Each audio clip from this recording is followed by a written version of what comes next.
हो गया practical? Sir eco English का हो गया है और next week maths, accounts and GST का बचा है। इको एंड इंग्लिश का हो गया है, मैथ का नेक्स्ट वीक है। हाँ, यस सर। मैथ में कैसे लेते हैं प्रैक्टिकल? सर एक 10 मार्कर एमसीक्यू होएगा एंड उसके बाद वाइवा में मैम 2-3 क्वेश्चंस पूछेंगी। सो अगर आज हम एमसीक्यूज कुछ प्रैक्टिस कर सकते हैं तो वो कर लेते हैं। हाँ हाँ हाँ। तो सबसे पहले तो ये जान लो कि एमसीक्यू तो हम कर ही लेते हैं, 2-4 पेपर और कर लेंगे, ठीक है? सर वो जो हम लास्ट टाइम पेपर कर रहे थे ना, मैंने उसका सेक्शन सी तक कर लिया। मेरे को एक दो ही डाउट थे जो मैंने लाइक गूगल से कंफर्म कर लिए थे, तो वो क्लियर हो गए थे। Mostly it was just like मेरी calculation errors only. Alright alright. ठीक है, तो एक्टिविटी वगैरह नहीं देते हैं करने को?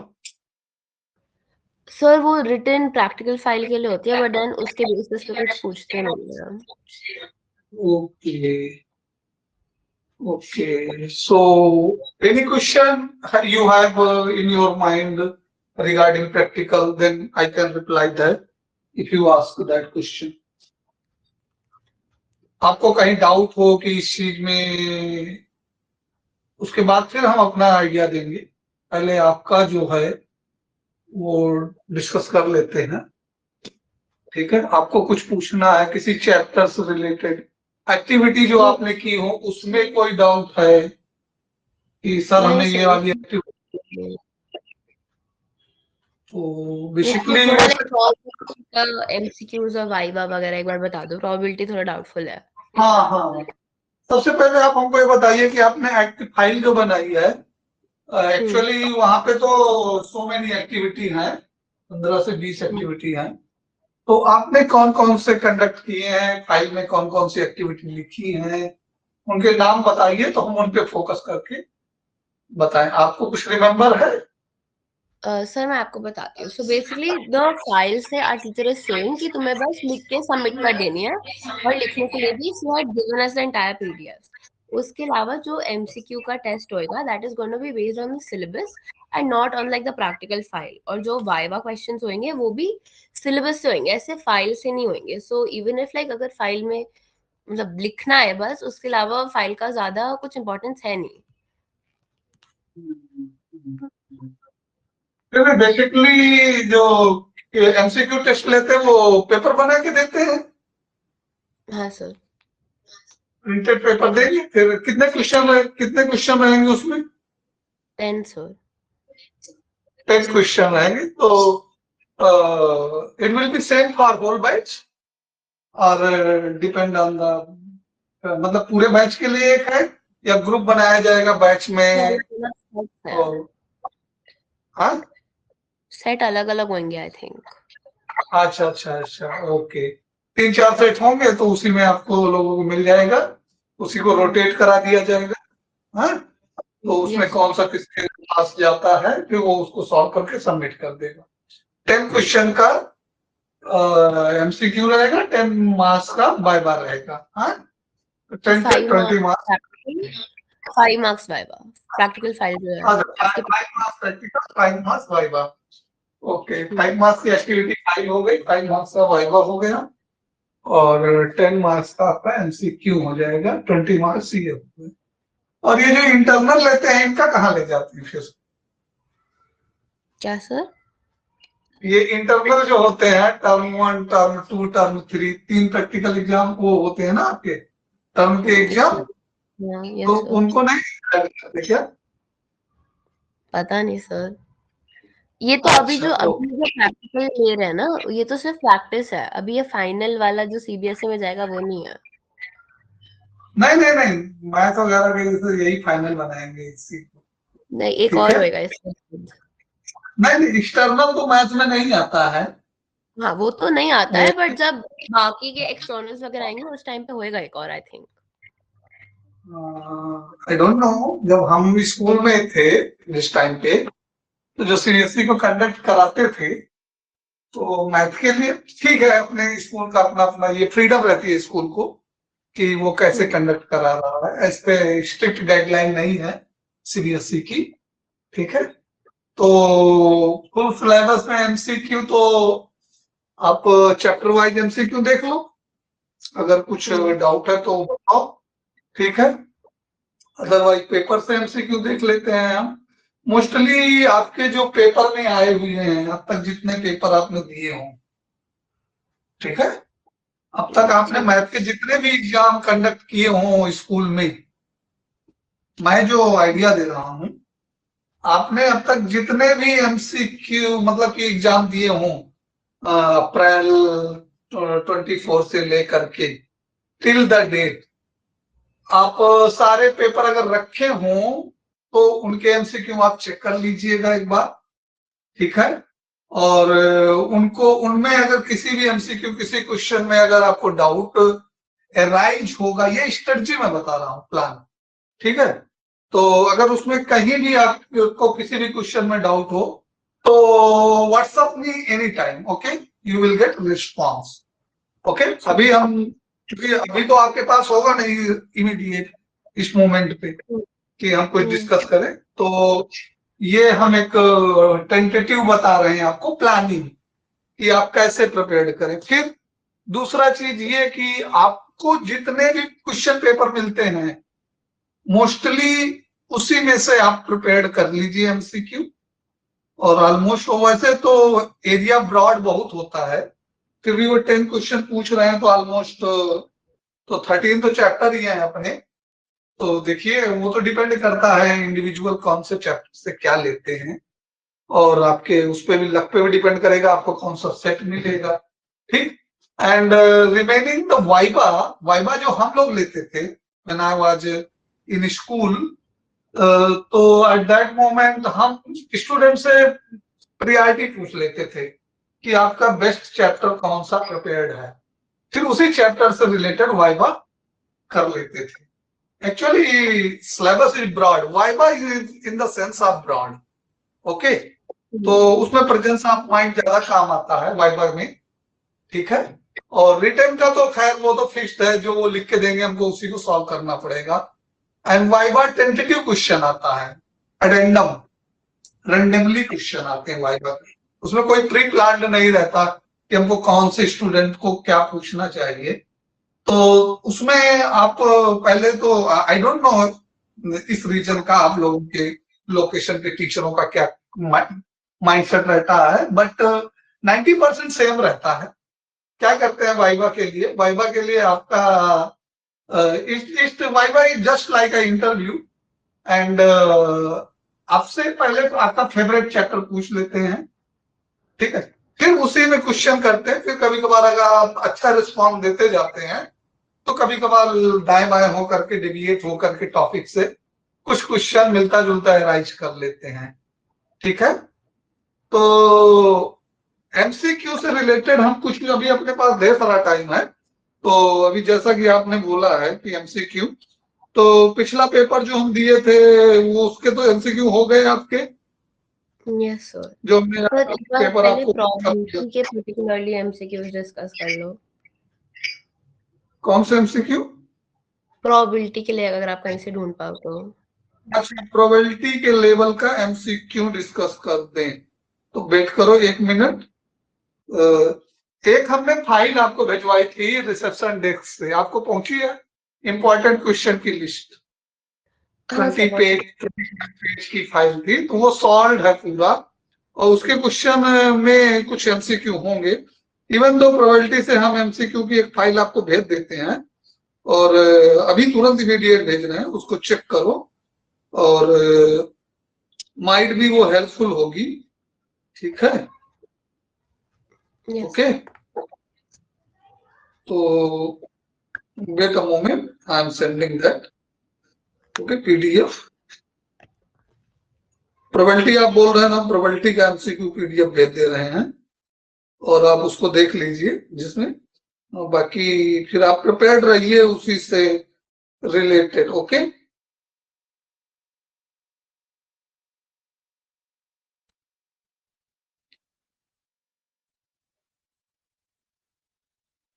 ओके, इसमें सॉल्यूशन भी अवेलेबल है जो हम भेजने की कोशिश कर रहे हैं। यस सर, एक मिनट में बस अपना फोन लेके आई। हाँ, ला लो।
यस सर, मिल गई है फाइल।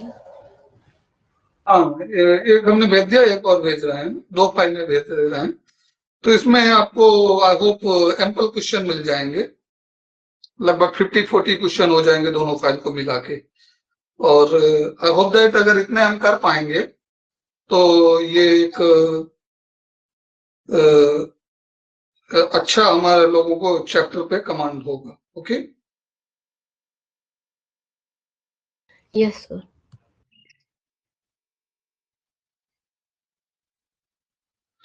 ओके। सो हम पहली सीट पे देख रहे हैं क्वेश्चन और डिस्कस करते हैं फिर इसी पे। और जो हमने प्लानिंग बताई है कि आप एग्जाम के लिए, एमसीक्यू एग्जाम के लिए आप पहला कोशिश क्या करेंगे कि आपके जितने पेपर हुए हैं और एक हमने भेजा है, और या फिर हमने जो चैप्टर वाइज कराए हैं, ठीक, वो सारे पेपर होंगे आपको, तो उनसे एमसीक्यू के क्वेश्चन देख लीजिएगा, ठीक है, एट अ ग्लांस, क्योंकि वो ऑलरेडी किए हुए हैं। और अगर उसमें भी अगर आपको डाउट आता है, एराइज होता है, ठीक है, तब हमको डिस्कस कीजिएगा। ओके, या तो उन क्वेश्चन को स्क्रीनशॉट लेकर हमको व्हाट्सएप कर दो, और या फिर मतलब कि उनका उनको पेपर पे लिख के फोटो खींच के हमको भेज दो, तो ये आप इंस्टेंट सॉल्यूशन पा जाएंगे।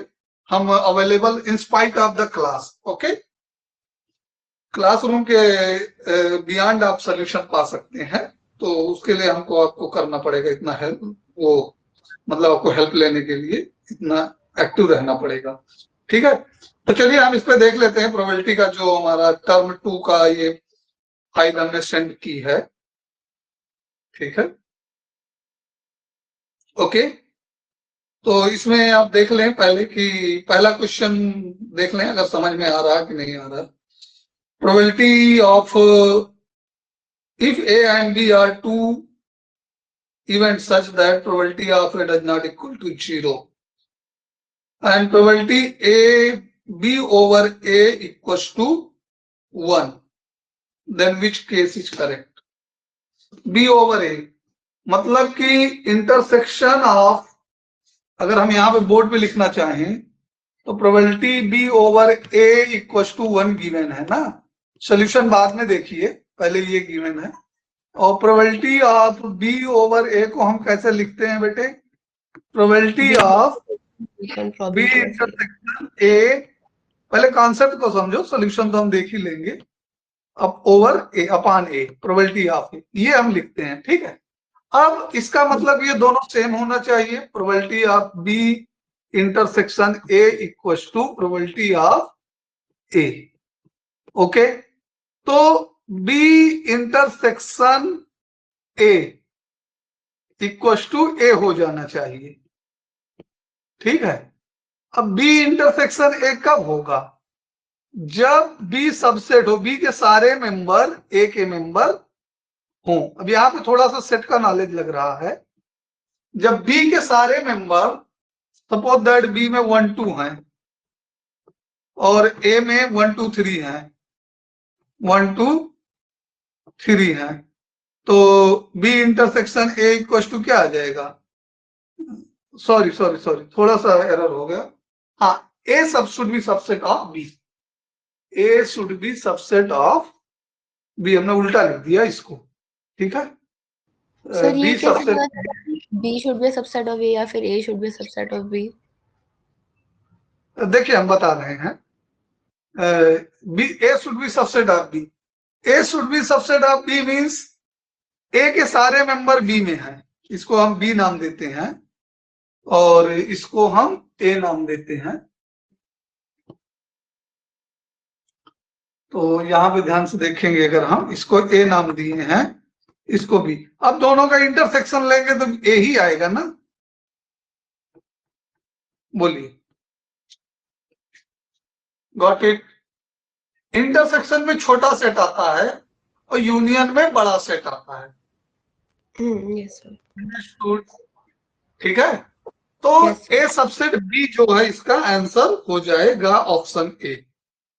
Got it? Yes sir. Explanation clear है बेटा? बाकी का सारा चीज लिखा है इस स्टेप को छोड़ करके। सॉल्यूशन में ये इतना जो हमने एक्स्ट्रा एक्सप्लेन किया बॉक्स में, वो चीज सॉल्यूशन में आपके नहीं दी गई है, वो सेट का नॉलेज है और वो हमने यहाँ पे एक्सप्लेन भी किया सेट की हेल्प से। ठीक है, क्लियर हुआ पहला question? Yes sir. Next discuss करते हैं। टोटल कितने पेज की फाइल है? 12 पेज की फाइल है। क्वेश्चन देखें कितने हैं। Probability of A over B greater than probability of A. Alright, probability of A over B is greater than probability of A. अब इस सिचुएशन में क्या है बेटे? Which are the following is correct? Alright, तो probability of A over B greater than, इसको देख लीजिए। Probability of A intersection B over probability of B is greater then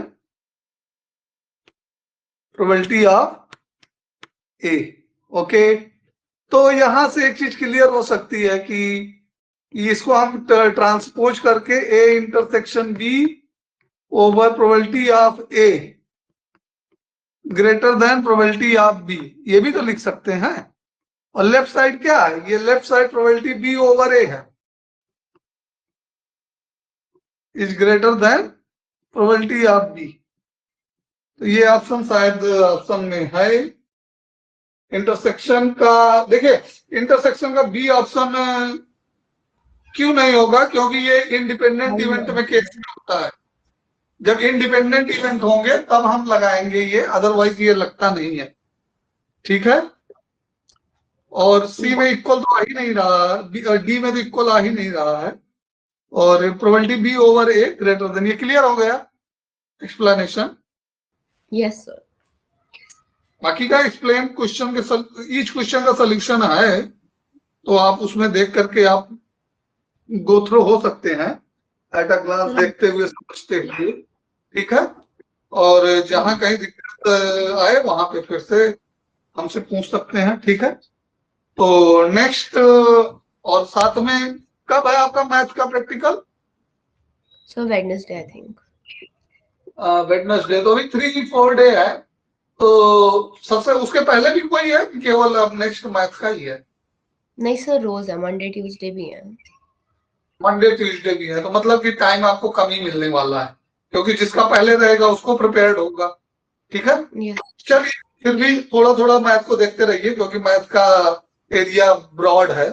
ठीक है, एंड इसमें थोड़ा सा थिंकिंग माइंड लगता है, कुछ रट्टा मार नहीं चलता, बहुत कम रहता है। और बाकी सब्जेक्ट को थोड़ा बहुत हम रीडिंग से भी काम चला लेते हैं, ग्राफ्स करके।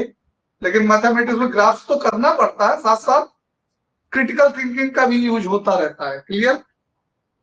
तो थर्ड क्वेश्चन की ओर हम आते हैं। थर्ड क्वेश्चन में क्या गिवन है हमको बेटे? If A and B are two event such that probability of A plus probability of B minus probability of A plus probability of B minus probability of A intersection B. And का मतलब intersection है बेटा, and का मतलब क्या है, intersection. Okay, and this is equal to probability of A. Okay, got it? So what could you conclude? What could you conclude? बेटे यहां से प्रोबेबिलिटी ऑफ ए कैंसिल हो जाएगा, ये 0 हो जाएगा. कैंसिल होने के बाद तो प्रोबेबिलिटी ऑफ बी जो है वो किसके इक्वल आ जाएगा, probability of A intersection B के इक्वल आएगा. तो अगर हम इसको नीचे ला लेंगे तो probability A intersection B over probability B, जो कि हमारा हो जाएगा probability A over B. Got it? तो अब ऑप्शन देख लीजिए, प्रोबेबिलिटी ए ओवर बी 1 हो जाएगा, बी ऑप्शन करेक्ट हो जाएगा. एक्सप्लेनेशन क्लियर है बेटे? Yes sir. सर जैसे एंड इंटरसेक्शन होता है तो फिर और यूनियन होता है. हाँ बेटा, और जो है हमारा वो यूनियन हो जाएगा, और इसको प्लस से भी डिनोट करते हैं. एंड हमारा मैथमेटिकल रीजनिंग सिलेबस से डिलीट हो गई है. अच्छा, वो तो 11th में थी. तो उसमें एंड हमारा इंटरसेक्शन होता है और इसको मल्टीप्लाई से डिनोट करते हैं, और ये वाला सिंबल V इसके लिए यूज होता है मैथमेटिकल रीजनिंग में, और ये वाला कैरेट वाला सिंबल यूज होता है इंटरसेक्शन के लिए. ठीक है, और कुछ टॉपिक डिलीटेड है और अब साइंस बैकग्राउंड से नहीं है, नहीं तो और कुछ काफी रिलेटेड रहता है, मिलता जुलता फिजिक्स में भी. ठीक है, डिजिटल जब इलेक्ट्रॉनिक हम पढ़ते हैं, डिजिटल फिजिक्स, तो वहां पे सेमीकंडक्टर में इससे मिलता जुलता चीजें काफी कुछ आती हैं, और गेट वगैरह पढ़ते हैं, वो सब आपके यूजफुल नहीं है. ठीक है, तो नेक्स्ट फोर्थ क्वेश्चन में आ जाओ बेटे. फोर्थ क्वेश्चन में क्या है? फोर्थ क्वेश्चन अपना है, in a box containing 100 bulb, okay, 10 are defective. The probability that out of the sample of 5 bulb, okay, 5 bulb का सैंपल है, none of them defective, तो कैसे प्रोबेबिलिटी निकाली जाएगी इसकी? Probability of sample of 5 bulb, none of them are defective. तो none of them defective का कैसे किया जाएगा बोलिए? पहले टोटल में देख लेते हैं हम. ठीक, ये एक्चुअल में वैसे तो बार्नौली थ्योरम का है, और बार्नौली होप दैट सिलेबस में है नहीं, फिर भी हम करवा देते हैं इसमें फार्मूला बता करके. ठीक है, तो हमारे पास टोटल बल्ब कितनी है? 100. ठीक है, और डिफेक्टेड बल्ब कितनी है? 10 है. तो अगर हम बल्ब ड्रा करते हैं और डिफेक्टिव निकलती है तो उसकी प्रोबेबिलिटी कितनी आएगी? 10/100. एक बल्ब ड्रा कर रहे हैं और तो इसकी प्रोबेबिलिटी 1/10 आ गई. ठीक है, और नॉट डिफेक्टिव की प्रोबेबिलिटी कितनी आएगी? नॉट 9/10 आ जाएगी. ठीक है, ओके. हमसे किसकी प्रोबेबिलिटी पूछा है? हमसे पूछा है कि 5 सैंपल हम ड्रा करें. Okay, sample of 5 bulb and none of them is defective. तो यहां पर कोई डिफेक्टिव ना हो, तो ध्यान से देखो कि यहां पर हम सारे डिफेक्टिव को निकाल लेंगे. ठीक है, और फिर 1 से माइनस कर देंगे. None defective means none defective means equal to 1 minus all defective, all defective, okay, all defective ये हो जाएगा। तो सबसे पहले तो बाइनोमियल थ्योरम जान लो कि डिफेक्टिव को अगर हम सक्सेज मानेंगे कि हम डिफेक्टिव निकालना चाह रहे हैं, तो सक्सेज वाले को हम किससे लिखेंगे? पी से लिखेंगे। सक्सेज को किससे लिखेंगे बेटे? पी से, ओके। और नॉट डिफेक्टिव को हम फेल्यूर फिर मान लेते हैं, उसको किससे लिखेंगे? एफ से, ठीक है, उसको क्यू से लिखेंगे। ये फेल्यूर है और इसको हम किससे लिखेंगे? क्यू। यस मीन्स सक्सेस और P means, Q means, F means failure, ठीक है। सक्सेस का पी है। और तो इसका बाइनोमियल थ्योरम क्या है? अगर टोटल हमारे पास n ट्रायल हैं, ठीक है, टोटल कितने ट्रायल हैं हमारे पास? n ट्रायल हैं, तो n में से अगर r हम लेते हैं तो टोटल ट्रायल n है, n की वैल्यू 5 है, r हम 0 लेंगे मतलब नन डिफेक्टिव, ठीक है, ऑल सक्सेस की बात कर रहे हैं ना, तो नन डिफेक्टिव, तो NCR, तो नन डिफेक्टिव।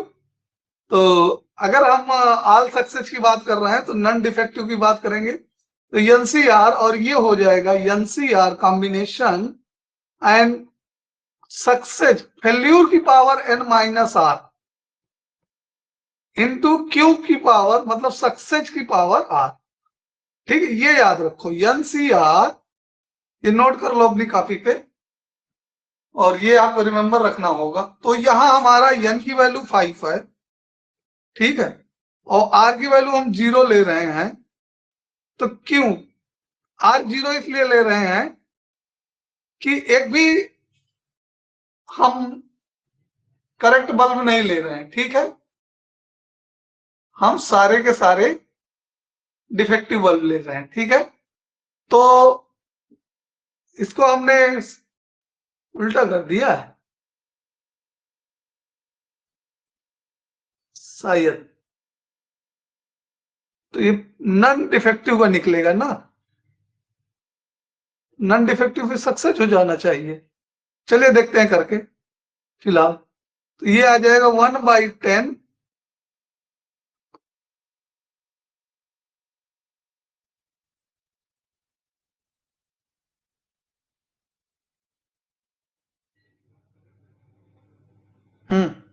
ठीक है, ठीक चल रहे हैं। तब नन डिफेक्टिव को हम निकाल रहे हैं, तो ये हो जाएगा क्या? 1/10 फेल्यूर हो जाएगा, ठीक है, की पावर 4 इंटू 4 क्यों n माइनस आर करेंगे तो 5 ही आएगा, ठीक है, n माइनस आर करेंगे तो ये 5 ही आएगा, ठीक, इंटू 1/10⁻0, ओके। तो ये किसका निकल रहा है? ये नो डिफेक्टिव बल्ब का ड्रा करने की प्रोबेबिलिटी निकल रही है, लेकिन इसमें थोड़ा सा वो है, नॉट डिफेक्टिव हम 0 डिफेक्ट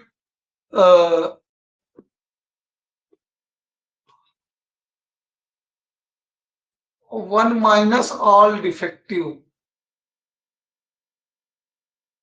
एक मिनट एक मिनट एक मिनट एक मिनट, इसमें थोड़ा सा कंसिडरेशन हम कॉन्ट्राडिक्टरी ले रहे हैं, कॉन्ट्रा, तो एक काम करते हैं, इसी को फेल्यूर रखते हैं पहले हम, क्या लिखते हैं, इसको फेल्यूर लेते हैं डिफेक्टिव को, और नॉट डिफेक्टिव को सक्सेस ले लेते हैं, ठीक है, नॉट डिफेक्टिव को हम क्या ले लेते हैं? सक्सेस ले लेते हैं। तो हमारा क्यू और पी बदल जाएगा, क्या बदल जाएंगे? सो मेरे को ये समझ नहीं आया कैसे हुआ है। एक मिनट हम नए स्लाइड पे समझाते हैं, पहले फार्मूला लिखते हैं फिर समझाते हैं। देखिए, ये हमारा कोई भी इवेंट हो, दो केस होंगे, या तो हम सक्सेस होंगे या तो फेल होंगे। ठीक है, बर्नौली थ्योरम में सपोज दैट हम कोई एग्जाम दे रहे हैं तो दो ही रिजल्ट आ सकते हैं। हमने 10 एग्जाम दिया, ठीक है, हमने 10 एग्जाम दिया तो हमारे साथ दो ही केस आ सकते हैं, या तो हम पास हो जाएं और या तो हम फेल हो जाएं। पास होने को हम पी से लिखते हैं, सक्सेस को हम पास होना कह रहे हैं फेल, और फेल को हम क्यू से लिखते हैं। ठीक, और इस तरह से सक्सेस प्लस फेल्यूर यानी कि पी प्लस क्यू जो है वो 1 होना चाहिए ऑलवेज। ऑल राइट, क्लियर है? इतना क्लियर है? और Yes, sir. अब सब सपोज दैट हम चाह रहे हैं, अब हमने 10 एग्जाम दिया है तो हम चाह रहे हैं 10 में से 8 में हम पास हों। ठीक है, 10 में से कितने में पास हों हम?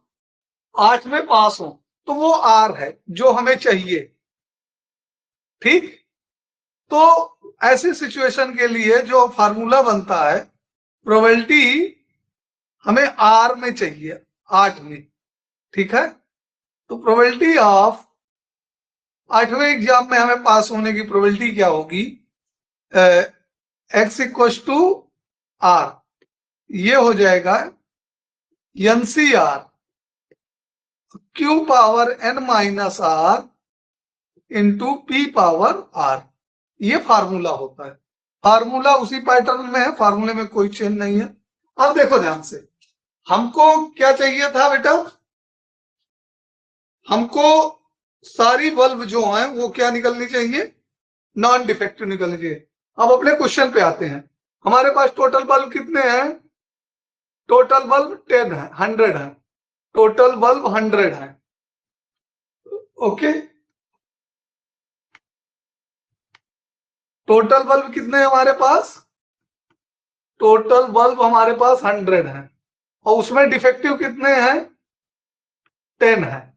ठीक है, तो डिफेक्टिव को हम फेल्यूर मान लेते हैं अपना, और जो सही बल्ब आते हैं उनको सक्सेस मान लेते हैं। ठीक है, तो प्रोबेबिलिटी ऑफ सक्सेस क्या हो गई? सक्सेस यानी पी, ये कितना हो गया? 9/10। ठीक, और फेल्यूर यानी क्यू, इसका क्या हो गया? 1/10। ठीक है, ये तो अपने ही तरीके से कैलकुलेट किया गया है ना, जैसे पहले कैलकुलेट किया गया था। Yes, sir. क्लियर है?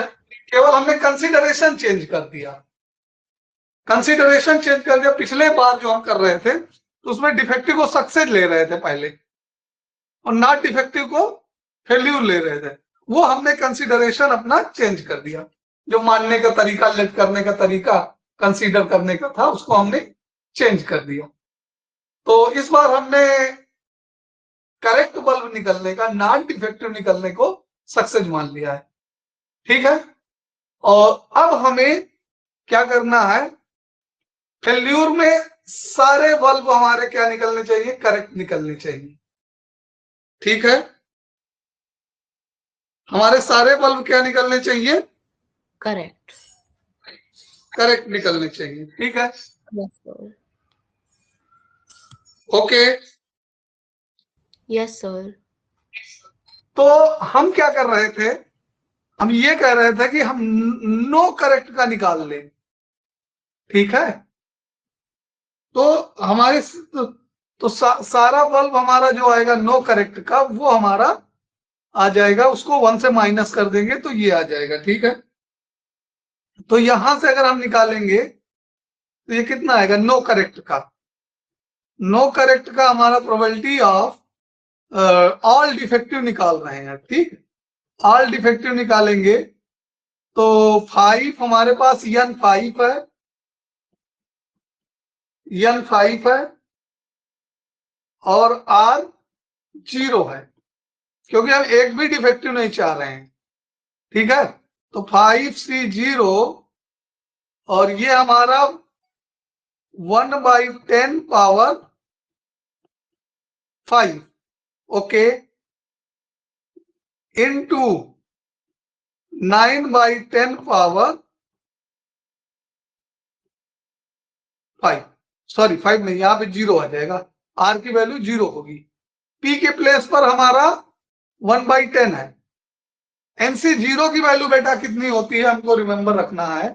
NC0 1 होता है, NC1 n होता है, NC2 ये सब हेल्पफुल होंगे बेटा वाइवा में आपके। n-2/2 होता है।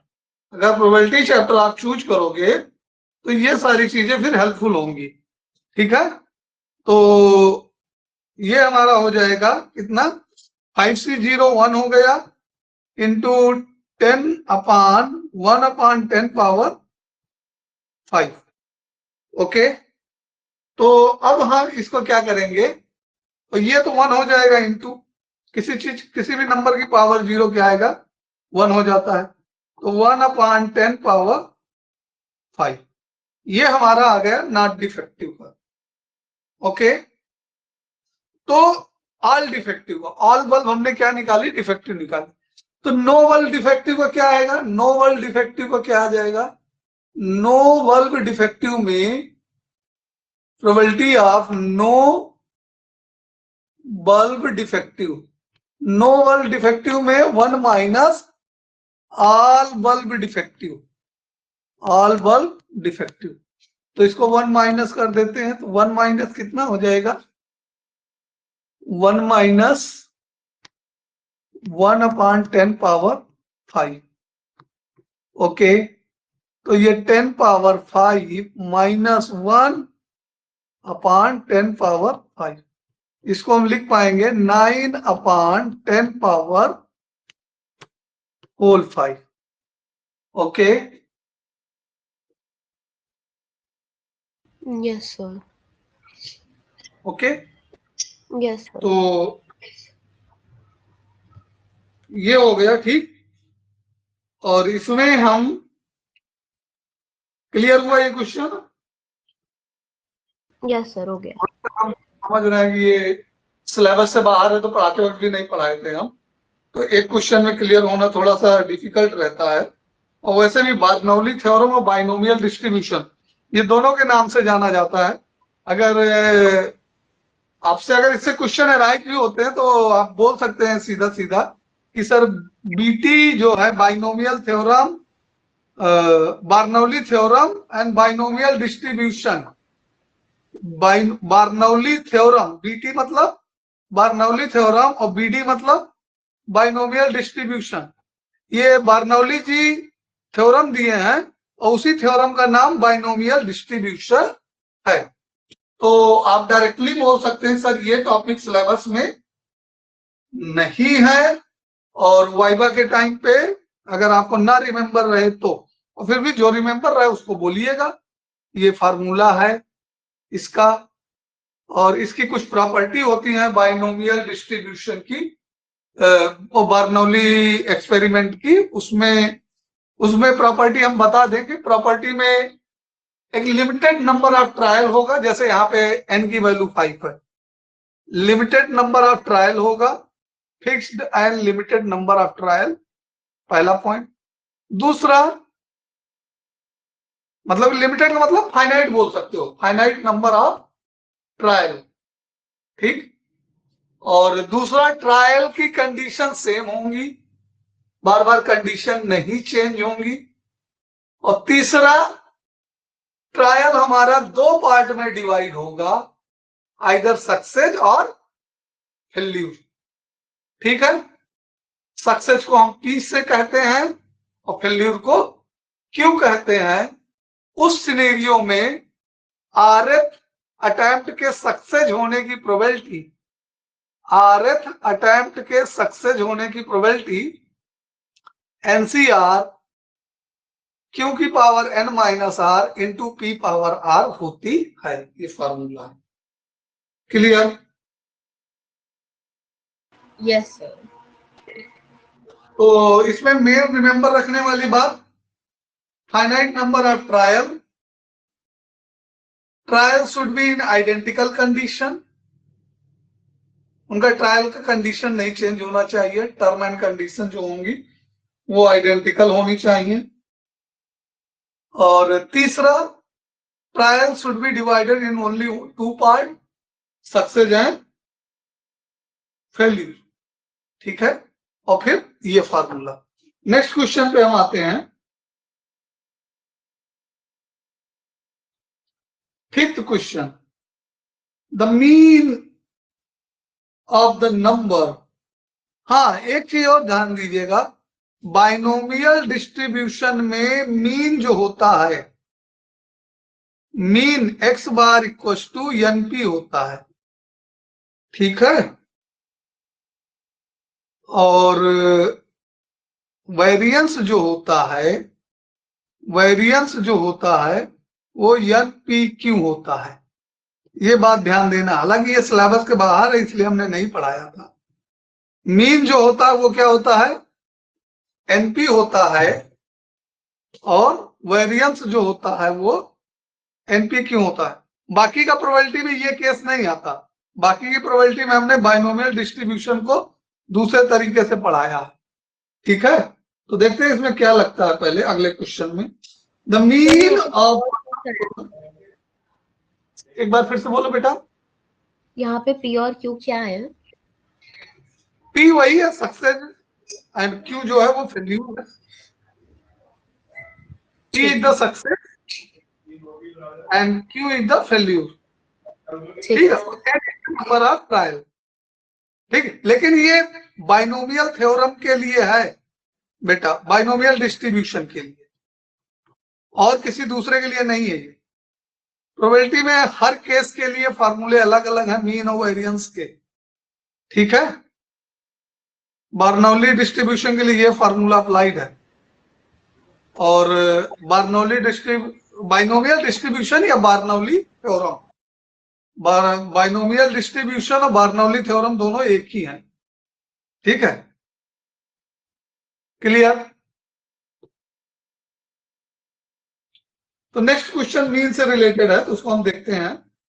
फिफ्थ क्वेश्चन है, the mean of the number obtained throwing a die is written 1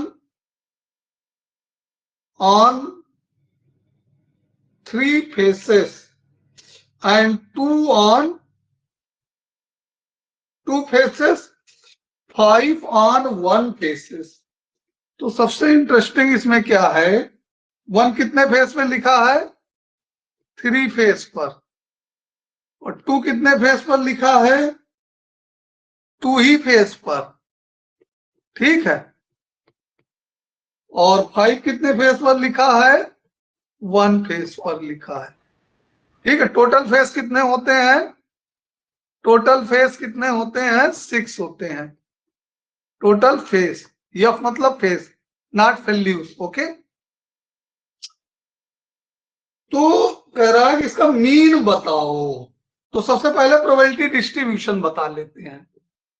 ठीक है, प्रोबेबिलिटी डिस्ट्रीब्यूशन, तो हम पहले रैंडम वेरिएबल बताएंगे। क्या बताएंगे बेटा, पहले रैंडम वेरिएबल। तो रैंडम वेरिएबल क्या क्या आ सकता है, 1 आ सकता है, 2 आ सकता है, और 5 आ सकता है। यही हमारे रैंडम वेरिएबल होंगे। अब इनकी प्रोबेबिलिटी डिस्ट्रीब्यूशन बना सकते हैं हम। प्रोबेबिलिटी डिस्ट्रीब्यूशन बनाएंगे, probability distribution x equal to K. तो 1 आने की प्रोबेबिलिटी क्या होगी इनकी, 3/6, करेक्ट। तो 3/6, 1/2 लिख सकते हैं, लेकिन हम लिख नहीं रहे हैं। और फेस में 2 आने की प्रोबेबिलिटी क्या है, 2/6, और 5 आने की प्रोबेबिलिटी 1/6। ओके, और मीन के लिए हमने क्या बोला था, मीन के लिए बोला था px into x, x into px, यही हमारा मीन होता है, सबका सम x px। ठीक है, प्रोबेबिलिटी डिस्ट्रीब्यूशन करेक्ट होने के लिए क्या बताया था, sigma px i equal to 1। सारी प्रोबेबिलिटी का सम 1 होना चाहिए। आप चेक कर सकते हो, प्रोबेबिलिटी डिस्ट्रीब्यूशन सम 1 आ रहा है?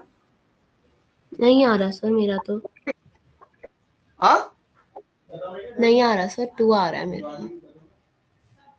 कैसे आप सम कर रहे हैं? नहीं, ये नहीं, ये तो कुछ भी आएगा। ये probability sigma P I, sigma अच्छा, पी आई, PX 1 आ रहा है। हाँ, वो 1 होना चाहिए ना, तभी तो प्रोबेबिलिटी डिस्ट्रीब्यूशन करेक्ट होगा। प्रोबेबिलिटी हाँ सर। डिस्ट्रीब्यूशन, अब इसका तो देखते हैं कितना आएगा। ये 3/6 ही आएगा, ये 4/6 आएगा, ठीक, और ये 5/6 आएगा, ठीक है। तो ये 12/6 हो जाएगा, और जो कि 2 आ जाएगा। मीन तो 2 आएगा ना, मीन कितना आएगा? 2, करेक्ट, समझ में आया mean?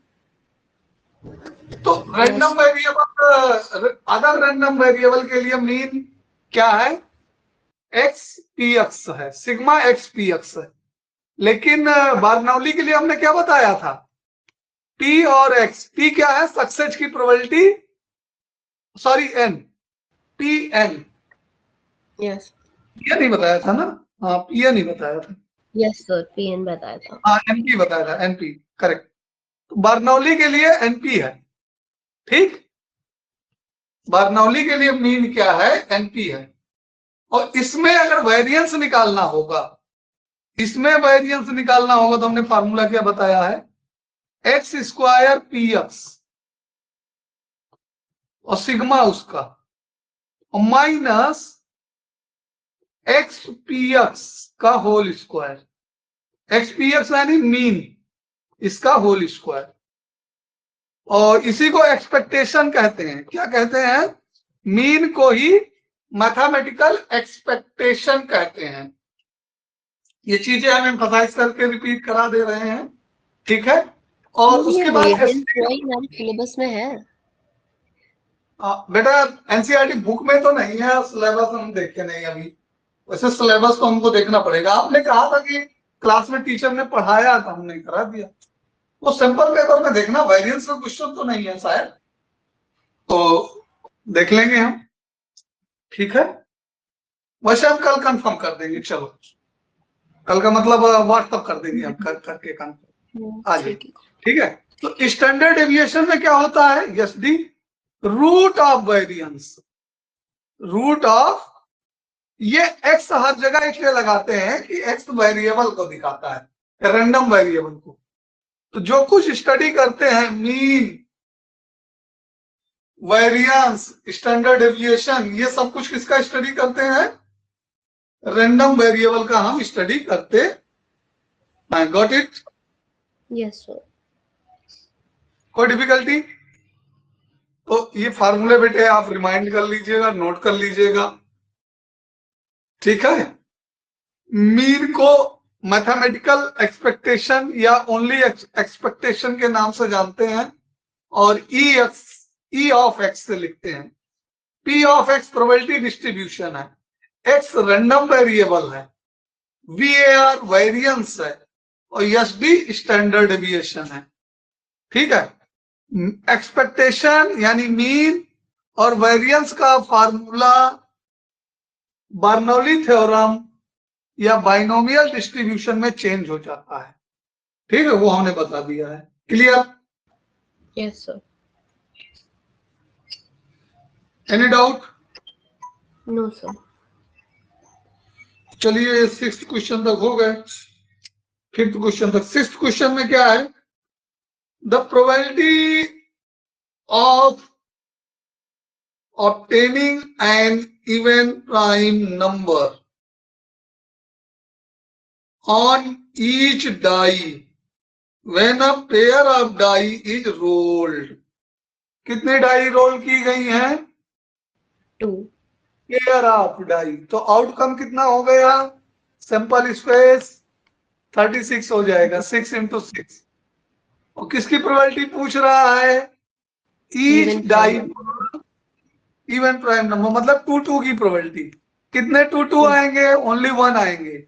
Order of event, order of event only 1 होगा, ठीक। इसको हम ब्रैकेट में डाल देते हैं, ओके। तो probability of only even prime number क्या हो जाएगा? Probability of E, order of E upon order of S. Option में है यस सर। 1/36 ऑप्शन में है। Yes sir. D clear part है? है सर। Yes sir. हाँ, कोई doubt? No sir. Next question very easy question है, थोड़ा सा दिमाग लगाना है। ठीक है, प्रोबेबिलिटी ऑफ ए 0.4 दिया है, प्रोबेबिलिटी ऑफ बी, ये बोर्ड के पेपर में बहुत बार पूछा गया है इस टाइप का क्वेश्चन एमसीक्यू में। ठीक है, आपके एमसीक्यू के लिए भी इंपॉर्टेंट है। Probability of A intersection A over B, ये 0.6 दिया, यहां से आपको probability of A intersection B निकल आएगी। ये क्या देगा? Probability of B into probability of A over B over A, यही देगा। ठीक है, क्योंकि बी ओवर ए क्या होता है? बी ओवर ए होता है intersection upon E, sorry, probability of A intersection B upon probability of A. तो यहां थोड़ा सा एरर हो गया, ये probability of A into B over A होगा। हाँ, जिसकी प्रोबेबिलिटी आगे लिखते हैं उसी के साथ कंडीशन लगाते हैं, तो ये हो जाएगा। ठीक है, तो कभी डाउट हो तो पिछले फार्मूले से वेरीफाई कर लो।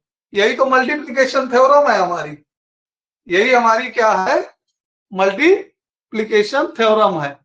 तो इसमें क्या लिखते हैं हम? प्रोबेबिलिटी ऑफ है 0.4 इंटू 0.6, ये कितना आ गया? 0.3 नहीं 24 0. Got it? अब यूनियन का निकालना है। ए यूनियन बी के लिए क्या होता है? Sum of both probability minus intersection probability, minus probability of A intersection B. Got it? तो कितना आ जाएगा? 1.4 माइनस 0.24, हाँ 1.4 1.2 आएगा, 4 नहीं 1.2 आएगा, यहाँ 8 4 12 आएगा, माइनस 0.24। अब इसको सब्सट्रैक्ट कर दो, कितना आ जाएगा? तो 10 में से 4 जाएगा 6 बचेगा, 11 में से 2 जाएगा 9 बचेगा। आप ऑप्शन चेक कर लो।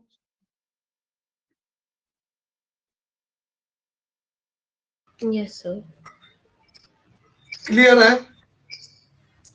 कोई doubt? Yes sir. No sir. Multiplication, dependent independent clear है? अगर प्रोबेबिलिटी आएगा तो डिपेंडेंट इंडिपेंडेंट से बहुत ज्यादा। अगर इवेंट इंडिपेंडेंट है तो probability A intersection B equal to A into B होता है। ठीक है, और अगर ऐसा हो है तो मतलब कि इवेंट इंडिपेंडेंट होंगे। अगर ये गिवन है कि इवेंट इंडिपेंडेंट है तो हम ऐसा करेंगे, तो अगर ऐसा हो पा रहा है एनालिटिकली, अगर कैलकुलेशन में ऐसा हो पा रहा तो हम ये कंफर्म कर पाते हैं कि इवेंट इंडिपेंडेंट। ठीक है, अगर ए और बी इंडिपेंडेंट है तो A bar, B bar, A bar B bar, A B bar और ए बार बी, ये सारे इंडिपेंडेंट होते हैं। इंडिपेंडेंट की series N number of event तक इसको बढ़ाया जा सकता है। मतलब A intersection B intersection C equal to probability of A into probability of B into probability of C. ये सारे हमारे एक्सटेंड किए जा सकते हैं, ये हम एडवांस में बता दे रहे हैं। मल्टीप्लिकेशन थ्योरम आपकी यहां पे लगती है। ठीक है, ये मल्टीप्लिकेशन थ्योरम है। ए इंटरसेक्शन बी की प्रोबेबिलिटी, इंडिपेंडेंट इवेंट के लिए probability A B over A equal to probability of B हो जाता है। प्रोबेबिलिटी बी ओवर ए के लिए प्रोबेबिलिटी ऑफ बी हो जाता है, इंडिपेंडेंट है क्योंकि। प्रोबेबिलिटी ए ओवर बी के लिए ये सारे क्वेश्चन बन सकते हैं वाइवा में।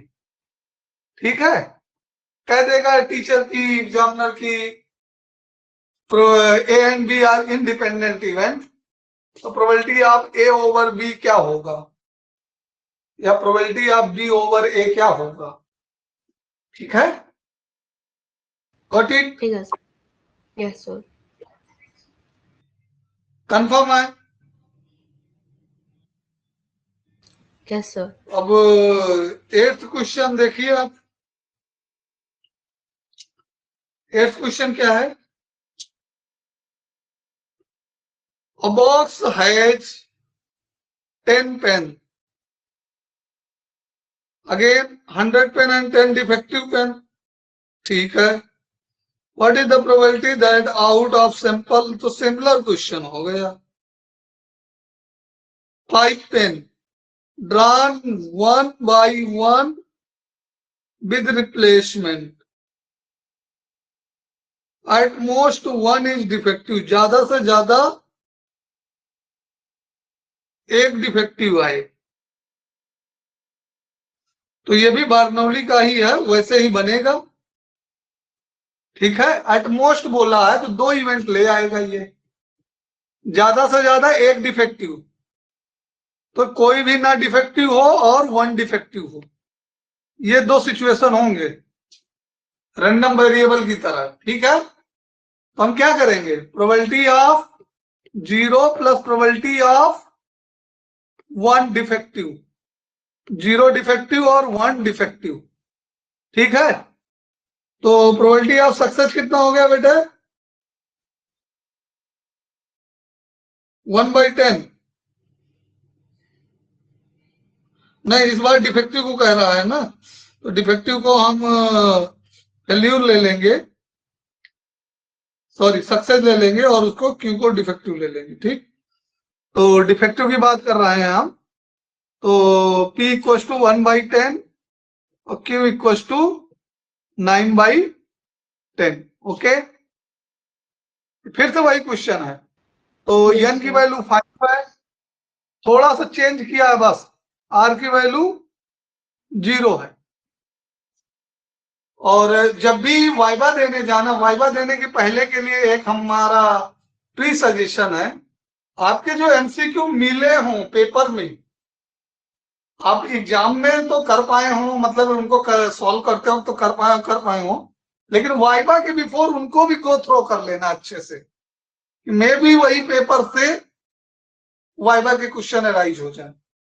ठीक है, और अगर सेट बने हो तो दूसरे फ्रेंड के सेट लेकर के भी उनको भी क्वेश्चन देख लेना चाहिए। ठीक है, तो 0 डिफेक्टिव एंड 1 डिफेक्टिव क्वेश्चन के लिए क्या बनाएंगे हम, 5C0 और सक्सेस क्या है, डिफेक्टिव है, तो P हमारा है 9/10 की पावर 5 - 0 और 1/10 पावर 0। ओके, प्लस हम यही फार्मूला यूज कर रहे हैं बेटा, NCR Q power n - R P power R। Okay, success हमारा डिफेक्टिव है, सक्सेस हमारा डिफेक्टिव है। ठीक है, ओके, क्योंकि डिफेक्टिव हम निकाल रहे हैं। ऑल राइट, तो नेक्स्ट क्या हो जाएगा ये हमारा, अब की बार 1 डिफेक्टिव ले रहे हैं ना, 5C1 और इसमें क्या आ जाएगा,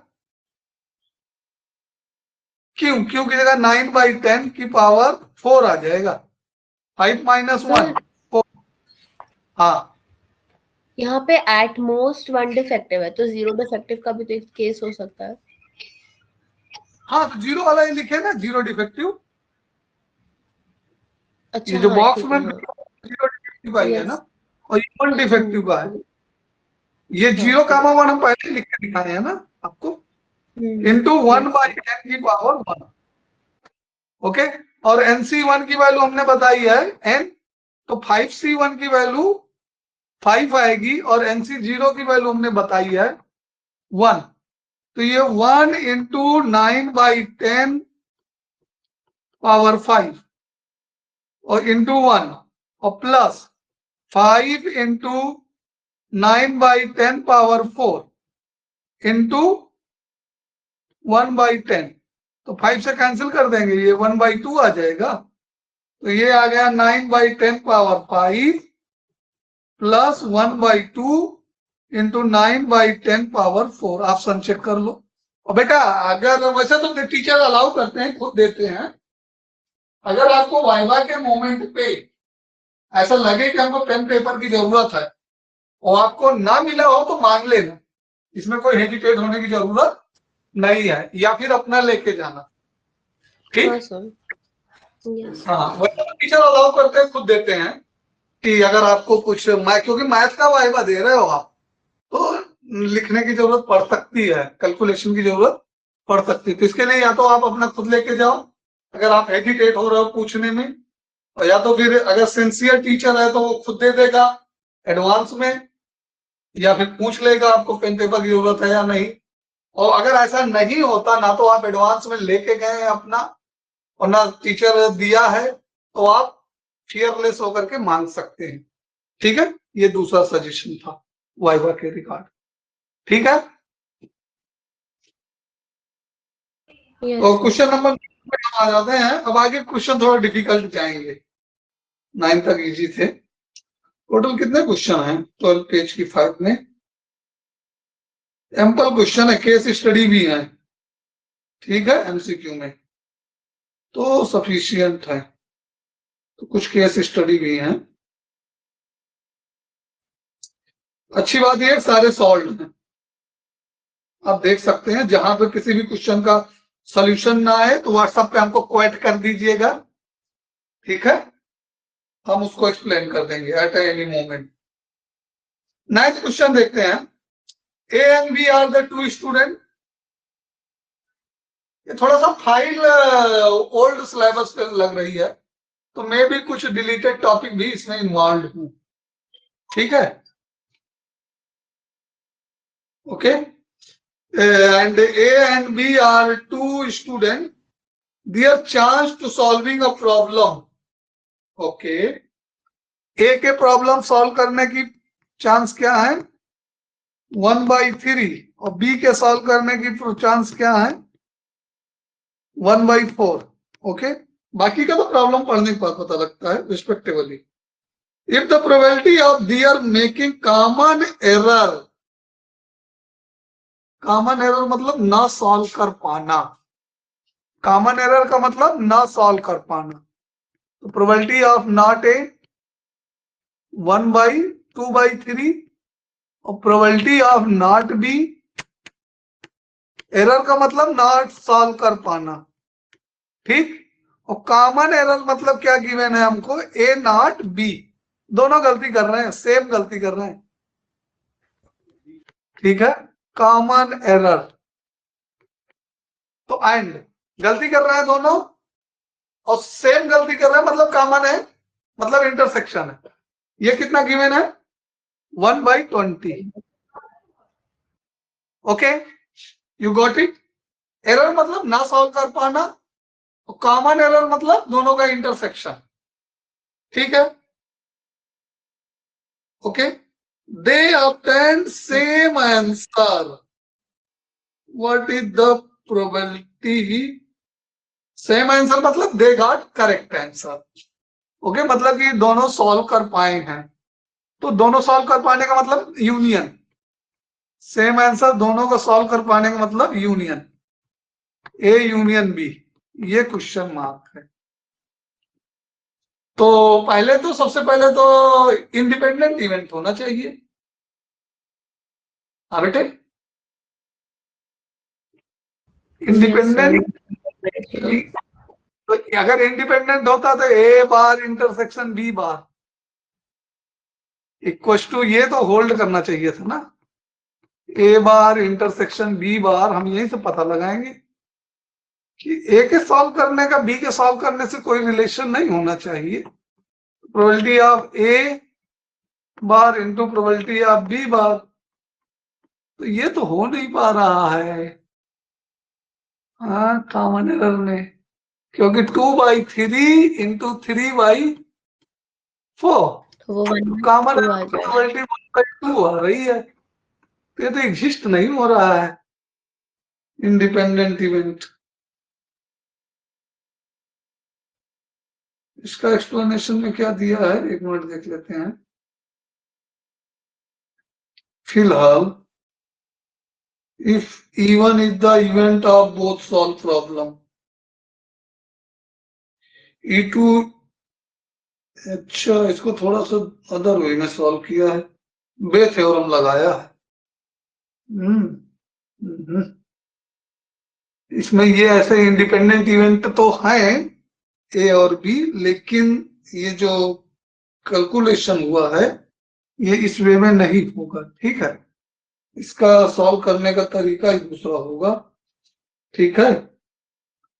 तो बोथ ए एंड बी, वैसे ए एंड बी, ये probability of solving A is 1/3, probability of B solving B is 3/1/4, ठीक है। और ए और बी के सॉल्व करने का एक दूसरे से कोई रिलेशन नहीं है, तो डेफिनेटली ये इंडिपेंडेंट इवेंट है। तो प्रोबेबिलिटी ए इंटरसेक्शन बी, दोनों के करेक्ट सॉल्व करने की प्रोबेबिलिटी कितनी हो जाएगी? 1/3 इंटू 1/4 हो जाएगी, ठीक है, मीन्स 1/12। ओके, पहला तो ये केस आ गया। A and B both solve the problem, दोनों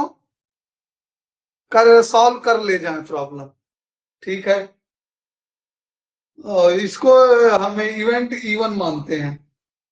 रुकिए थोड़ा सा, यहाँ पे 1/12,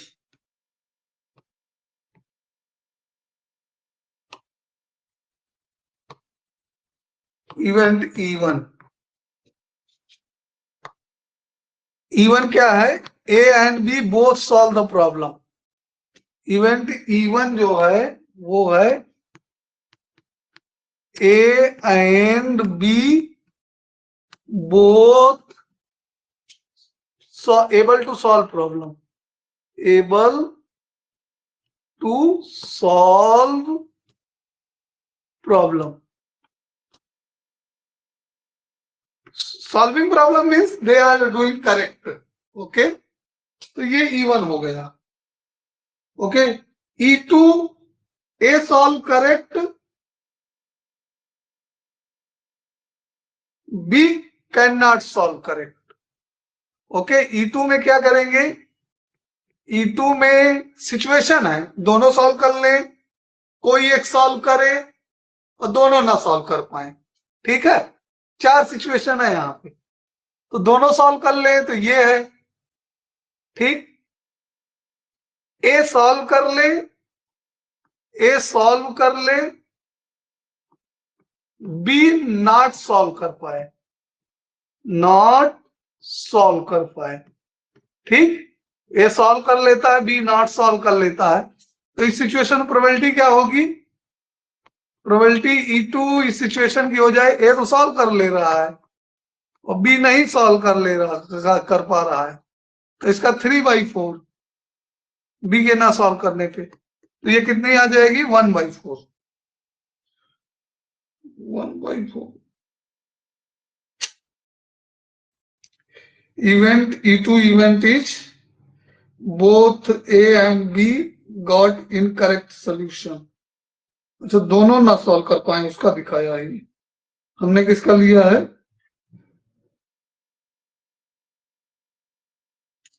दोनों करेक्ट सॉल्व कर पाए, दोनों ना करेक्ट कर पाए, ठीक है। चलो दोनों ना करेक्ट कर पाए ले लेता हूं मैं यहाँ पे।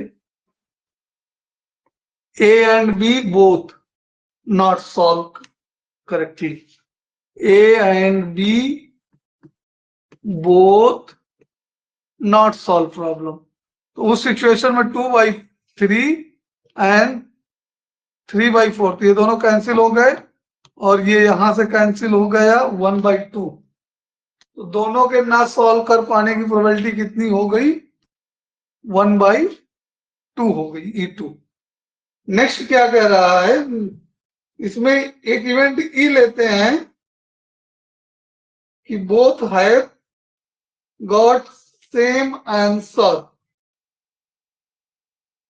Okay. E1, E2, E is the event where both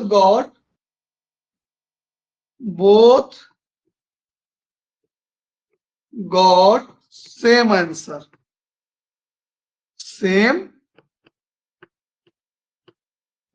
answer. Okay, तो probability E over E one क्या होगा? हमने लिया कि दोनों के आंसर होंगे।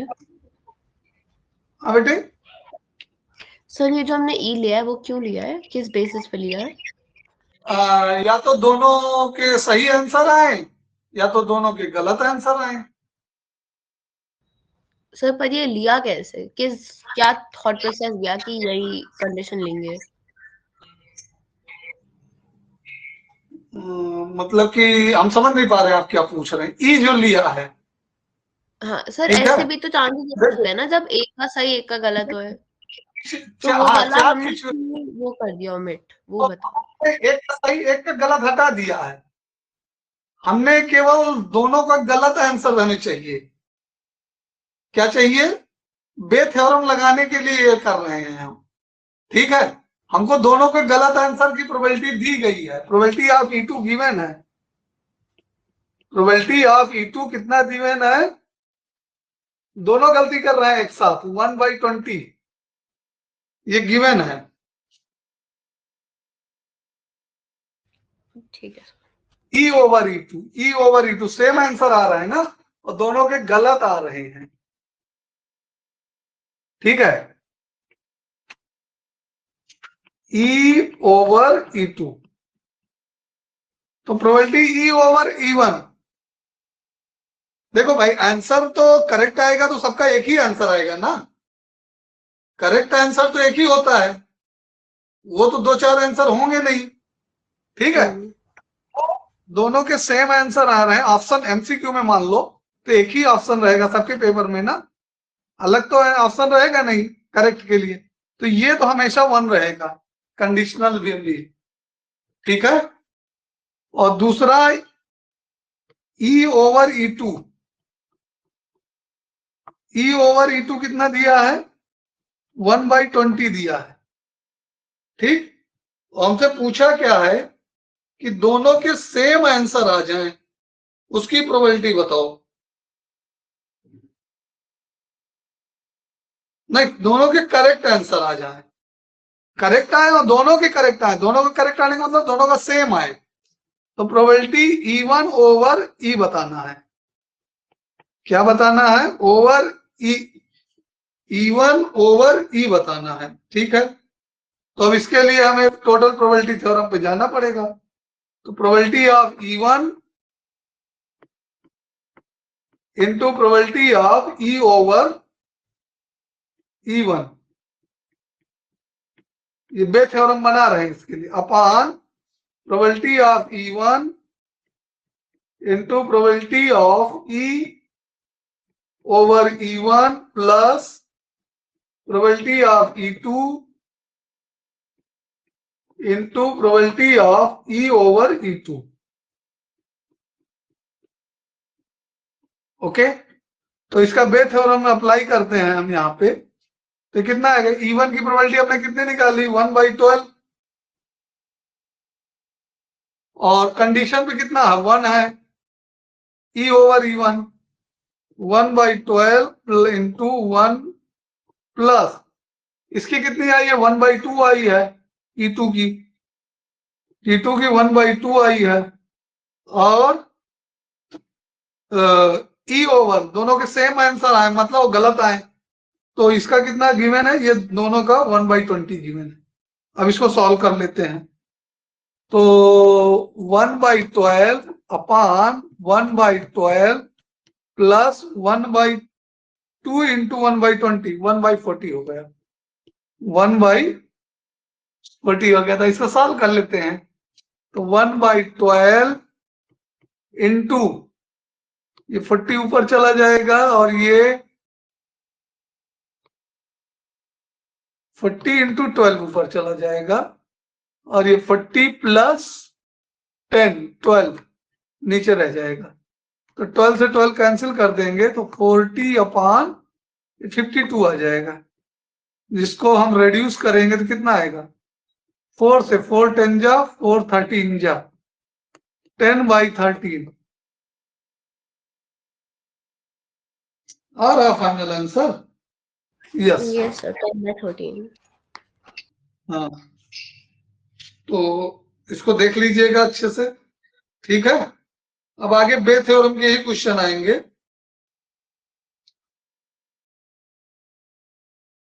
तो इसी को कंटिन्यू रखें प्रोबेबिलिटी को, कि कोई दूसरा टॉपिक चूज करोगे?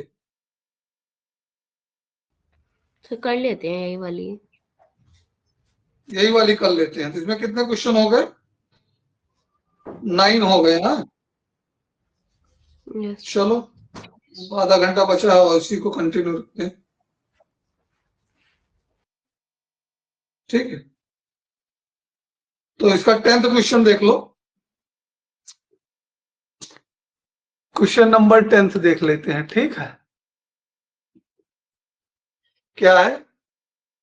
इन a college 30% student fail in physics, 25% student fail in mathematics, 10% fail in both. Okay, मतलब आपको क्या क्या गिवन है? Probability of fail in physics, ठीक है, फेल का हम निकाल रहे हैं, तो इसको E1 लिख लेते हैं। कितना गिवन है? 30%, मतलब 0.3। साथ में ये भी लिखते चलो, E1 fail in physics, fail in physics, okay. फिर प्रोबेबिलिटी ऑफ E2 कितना है? 25% इन मैथमेटिक्स, 0.25। E2 कौन सा इवेंट है? Fail in math, okay. अब तो probability of E1 intersection E2 कितना दिया है? 10%, ओके, 0.1। अब आगे बढ़ते हैं तो देखते हैं हमसे पूछा क्या है, ठीक है। One student chosen at a random, okay, then the probability that she fail in physics if she has failed in mathematics। क्या बताना है? कंडीशन बताना है। she failed in physics, मतलब फिजिक्स का फेल होना क्या है? E1 over E2। तो इंटरसेक्शन देने का क्या मतलब था इसका? तो डायरेक्ट निकल आएगा।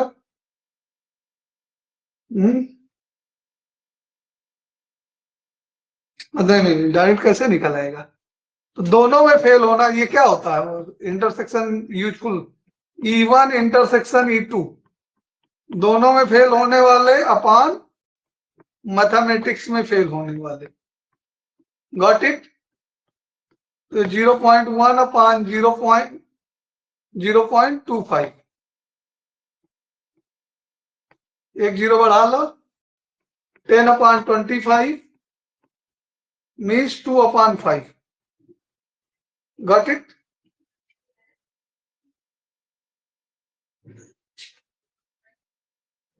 Yes sir. तो ऑप्शन नंबर बी करेक्ट। कोई दिक्कत इसमें? नहीं सर, नहीं हो गया, आ गया समझ। चलो नेक्स्ट क्वेश्चन देख लेते हैं। 2 card are drawn from well shuffled deck, okay, of 52 playing card with replacement, okay, मतलब निकाल के देख के वापस रख दिया जाता है। The probability of both card are queen. तो बेटा रिप्लेस करने पे तो कोई फर्क नहीं पड़ेगा ना, इंडिपेंडेंट है। तो 4/52 पहले में भी आएगा, दूसरे वाले में भी 4/52 आएगा, ठीक है, क्योंकि टोटल क्वीन कितनी होती है? 4 सर ये क्वीन होती मल्टीप्लाई टू है। हाँ, बोथ कार्ड की बात कर रहा है ना, तो इंडिपेंडेंट इवेंट है। अच्छा ठीक है, हाँ। ठीक है, तो 1/13 इंटू, देखिए पहला कार्ड हम निकाल के देख के वापस रख दिए, दूसरा कार्ड निकालेंगे तो उसके पहले कार्ड निकालने से क्या कोई फर्क नहीं। अगर यही वापस रिप्लेसमेंट ना करता तब फिर इंडिपेंडेंट इवेंट ना होता। यस ठीक है, तब उस सिचुएशन में 4/52 इंटू 3/51 हो जाता।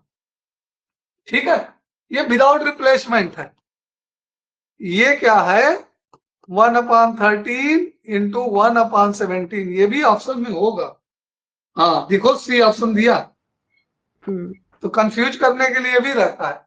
तो ये विदाउट रिप्लेसमेंट है, और ये वाला विद रिप्लेसमेंट है। क्लियर है? यस। तो नेक्स्ट क्वेश्चन देख लेते हैं हम। 2 die are thrown if it is known that, ध्यान देना, known that ले रहा है, known का मतलब given condition, sum of number is on the dice was less than 6. Oh my god, less than 6. Then what is the probability of getting some 3? It is known that sum is less than 6. Then what is the getting the probability? 3. Conditional probability है। तो सबसे पहले तो sample space हमारा 36 से ही आएगा। ठीक है, 6 से लेस कहां कहां आएंगे, 6 या 6 से ज्यादा क्या क्या आ सकता है, 6, 7, 8, 9, 10, 11, 12, ये सब आ सकते हैं। बेटर हम सब कुछ करने से बढ़िया हम वो बना लेते हैं, ग्रिड बना लेते हैं। ग्रिड बनाना वो आसान काम होता है, 1 मिनट में भर जाता है। ग्रिड हमारा लेंदी नहीं होता, 1 1 1 2 1 3 1 4 1 5 1 6 2 1 2 2 2 3 2 4 2 5 2 6 3 1 3 2 3 3 3 4 3 5 3 6, ये तो खेल है। उसके बाद 4 1 4 2 4 3 4 5 4 6, सॉरी 4 4 4 4 4 5 4 6 5 1 5 2 5 3 5 4 5 5 5 6 5 7 5 8 5 ना, सॉरी कहाँ नंबर बढ़ा रहा हूं मैं, 5 1 5 2 6 1 रहेगा, 6 1 6 2 6 3 6 4 6 5 6 6। अब 6 से लेस की बात कर रहा है, तो कहां कहां लेस है, 1 लेस हुआ, 2 लेस हुआ, 3 लेस हुआ, 4 लेस हुआ, बस। तो 4 2 6, इस डायगोनल लाइन के नीचे कम आएगा। ये जो डायगोनल लाइन हमने ड्रा की है इसके नीचे कम आएगा, 4 5 6 7, ये सब 6 से कम है, 8 9 10। तो ऑर्डर ऑफ इवेंट कितना है, इवन 6 से लेस। इंक्लूडेड नहीं है ना? हाँ बेटे, हाँ वो लाइन included इंक्लूडेड नहीं, 6 नहीं इंक्लूडेड है, लेस देन 6 बोला। हाँ सर। ठीक है, E2 जो है, E2 में 3 आए, E2 में हम 3 ले रहे हैं, E2 में क्या ले रहे हैं, 3। क्या पूछा है प्रोबेबिलिटी में क्वेश्चन में, गेटिंग सम 3, सम 3 कहां आएगा, एग्जैक्ट 3 आना चाहिए, तो 2 1 1 2 दो ही आएंगे बेटा, ये जो हमने क्रॉस किया है एलओ से, ठीक है। इंटरसेक्शन भी 2 ही आएगा, क्योंकि इंटरसेक्शन में तो वो दोनों है ना। E1 इंटरसेक्शन में भी 2 ही आएगा, E1 इंटरसेक्शन E2 में भी 2 ही आएगा। तो प्रोबेबिलिटी E2 ओवर E1 ये पूछा है आपसे। E2 ओवर E1 क्या हो जाएगा? तो ये हो जाएगा 2/10, क्योंकि हमने बताया order of E1 intersection E2 over order of E1, ठीक है। यही बताया शॉर्टकट के लिए। तो 1/5 आंसर चेक करो, ऑप्शन में 1/5 है। यस सर, सही है, वही है। तो चलिए, ऑल राइट, आज की क्लास फिर इतना में एंड करें। यस सर, ठीक है। कोई दिक्कत? Thank you. कोई दिक्कत हो तो जो हमने सजेस्ट किया कर लेना, ठीक है। और फिर मिलते हैं नेक्स्ट क्लास में, अगर आप रहेंगे तो मंडे को, ठीक है। और संडे को कोई दिक्कत आती है तो जो हम सजेस्ट किया वो फॉलो कर लेना, ठीक है। Yes sir, thank you sir. All right, welcome.